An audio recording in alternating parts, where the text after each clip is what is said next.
আমাদের এই মুহূর্তে আমরা যে জায়গায় দাঁড়িয়ে আছি এটা একটা হরিনাম সংকীর্তনের আসন। আপনারা জানেন যে অতীতে পুরাণে এবং এই নগর সংকীর্তনের মাধ্যমে আমাদের রেনেসাঁস হয়েছিল, যেটা নবজাগরণ জনজাগরণ হয়েছিল। তার সূচনা করেছিল নিমাই চৈতন্য মহাপ্রভু, এবং এই চৈতন্য মহাপ্রভুর এই শ্রীখোল আর করতাল বাজিয়েই কিন্তু আজকে হাজার হাজার শত শত যে সনাতনী, সেই সনাতনীদেরকে একত্রিত করেছিল এবং একটা রেনেসাঁস তৈরি করেছিল, যা নবজাগরণ হিসাবে আমরা ধরি।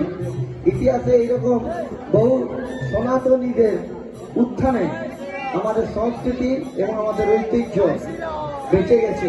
মানে আমরা জানি যে জায়গায় আমাদের ঐতিহ্য আছে সেই জায়গায় আমরা বেঁচে থাকি, যে জায়গায় আমাদের সংস্কৃতি বেঁচে থাকে সেই জায়গায় আমরা বেঁচে থাকি। খুব ভালো লাগছে তৈরি করেছেন যে পরিবেশের মাধ্যমে ছোট বড় বাচ্চা প্রত্যেকে